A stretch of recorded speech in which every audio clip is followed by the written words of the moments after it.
Você já chamou a loira do banheiro? Sabe aquelas histórias de pátio de escola que de alguma forma todo mundo parece que conhece? Essa do fantasma no banheiro é uma delas. Mas o que quase ninguém sabe é que essa história não começou aqui. E o que parece ser só uma lenda local, na verdade, esconde muitos segredos.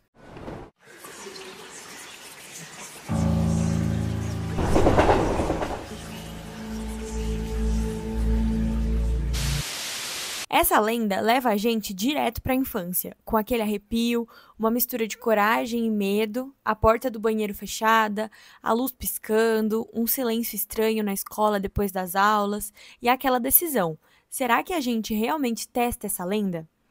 Em todo o Brasil, o ritual é sempre o mesmo: 3 descargas, 3 batidas na porta e o nome dito em voz alta. Nas escolas brasileiras, a loira do banheiro surgiu nos corredores entre as décadas de 1970 e 1980. O nome e o ritual se espalharam como um vírus, passando de criança para criança e sempre com o mesmo aviso: não diga o nome dela.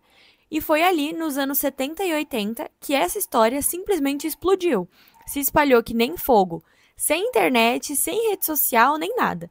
Mas alguns pesquisadores conectam a lenda a uma mulher real, Maria Augusta de Oliveira, uma jovem paulista do século XIX que foi morta em circunstâncias misteriosas e enterrada dentro de uma escola em Guaratinguetá. Foi ali que começaram os relatos de barulhos no banheiro e de uma figura loira no espelho. Mas olhem bem para essa cronologia. Ela morre no século XIX e a história do fantasma só se populariza quase 100 anos depois. Fica um século de silêncio aí no meio. E a grande questão é: o que aconteceu nos anos 70 para acordar esse fantasma? O nome dela virou um tabu. Dizer o nome não era só contar uma história, era quebrar uma regra, era desafiar o que estava ali no escuro. E era isso que tornava tudo tão irresistível e, claro, assustador. E é nesse ponto que a nossa história deixa de ser só brasileira e se transforma em uma espécie de investigação global. Quando essa história chegou à imprensa, começaram a encontrar coincidências assustadoras. Quando começaram a olhar mais de perto para a loira do banheiro, eles perceberam que não estavam vendo um fantasma, estavam vendo um reflexo. Pois é, descobriu-se que a nossa loira não estava sozinha. Ela tinha irmãs espalhadas por vários lugares do mundo. No Japão, existia uma lenda quase idêntica, e quando olharam mais de longe, perceberam que o fantasma do banheiro parecia ter viajado o mundo. O que parecia ser uma história tão nossa, tão brasileira, era, afinal de contas, a nossa versão de um medo universal. Brasil, Japão, Estados Unidos, o método muda um pouquinho, mas aqui a gente bate na porta e lá eles falam com o espelho. Mas a essência do ritual é sempre a mesma: bater, chamar e esperar. Então vamos conhecer uma dessas irmãs. Lá no Japão, ela se chama Hanako-san. A história dela é sobre uma estudante que foi morta durante um bombardeio da Segunda Guerra Mundial e que passou a ser invocada por crianças curiosas no banheiro da escola. O ritual é parecido: bater na porta e perguntar se a Hanako-san está lá. Se ela responder que sim, aí já é tarde demais. Os japoneses chamam isso de Gakkou no Kaidan, histórias de escola, uma tradição de terror infantil que de algum modo ecoa o mesmo medo que o Brasil transformou em uma lenda. Ou seja, a Hanako-san não é só uma lenda solta, ela é a grande estrela de um gênero de terror que está super enraizado na cultura escolar de lá. E agora um fato: tanto a nossa loira do banheiro quanto a Blood Mary, lá dos Estados Unidos, chegaram no auge da popularidade na mesma década, os anos 70. Coincidência ou uma sintonia do medo? Então já temos as versões, os rituais e as datas, mas qual que é a peça que liga tudo isso? A resposta, na maioria das vezes, está realmente à nossa frente, no banheiro. A loira do banheiro, a Hanako-san e a Blood Mary têm algo em comum: o espelho. Seja ele o centro do ritual, como na Blood Mary, ou só a superfície onde se espera ver o reflexo. Ele está sempre lá e a presença dele é a chave para tudo.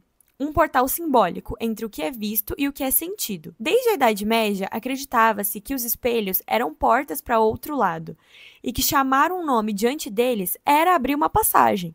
No folclore, há séculos que os espelhos não são só vidro, eles são portais. São a fronteira entre o nosso mundo e o outro lado. Chamar um nome em frente a um espelho é como bater em uma porta que não deveria ser aberta. O ritual não é sobre a mulher, mas sobre quem a invoca. É um teste da sua própria coragem. Nos Estados Unidos, a versão é mais direta. A Blood Mary é um nome repetido 3 vezes diante do espelho. Uma mulher injustiçada, morta e amaldiçoada.